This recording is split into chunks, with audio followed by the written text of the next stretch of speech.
नजरिया चुरावा तारू राज दिलवा में कवनो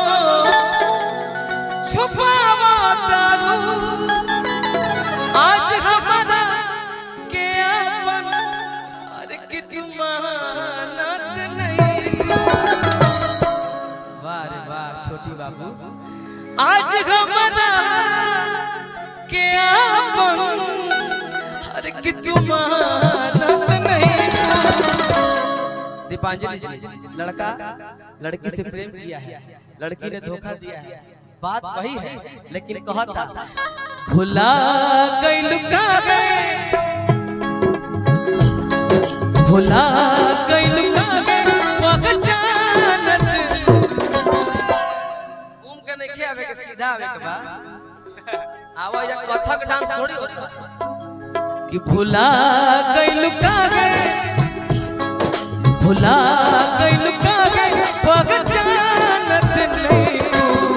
जाता रू ऐसे जैसे जानत नहीं भुला गइल काहे पहचानत नहीं जाता रू ऐसे जैसे जानत नहीं। आज काहे नजरिया चुरावा तारू आज काहे नजरिया चुरावा तारू राज दिलवा में कवनो छुपावा तारू राज दिलवा में कवनो छुपावा तारू आज हमारा के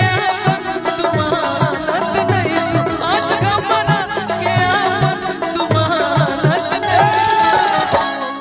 भोजपुरी ही ना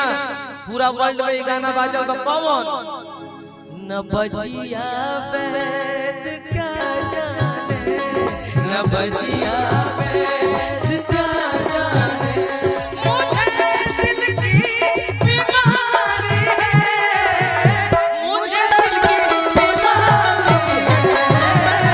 मुझे दिल की बीमारी है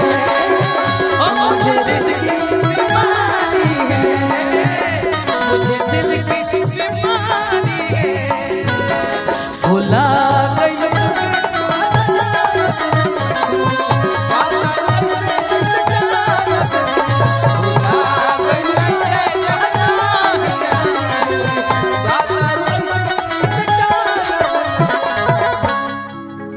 आज चाहे अपना विशाल के जान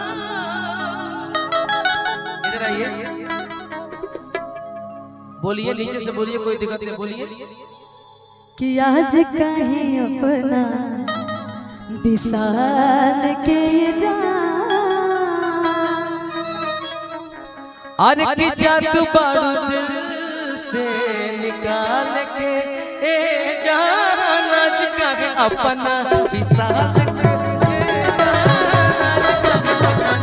विशाल के ए जान जादू बारू दिल से निकाल के ए जान जादू बारू दिल से निकाल के अब तुनी मन से बतियावा तारू अब तुनी मन से बतियावा तारू जाने कौन तू बदला सधावा तारू जाने कौन तू बदला सधावा तारू खाली कभी ना हमार तू अमानत नहीं खाली कभी ना हमार तू अमानत नहीं। धोखा दे दे रे दिल का आना हाय हाय दिल का जाना हाय हाय दिल का आना हाय हाय दिल का जाना हाय ये आया वो गया जाने कहाँ खो गया दिल परदेसी हो गया दिल परदेसी हो गया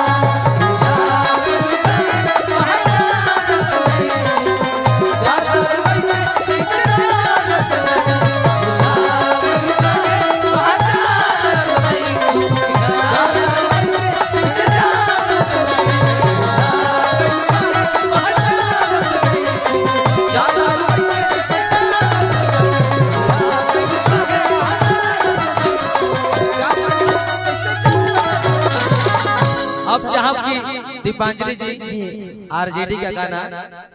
कुछ सुना दीजिए, सब लोग सुनने के लिए बैठे हुए हैं।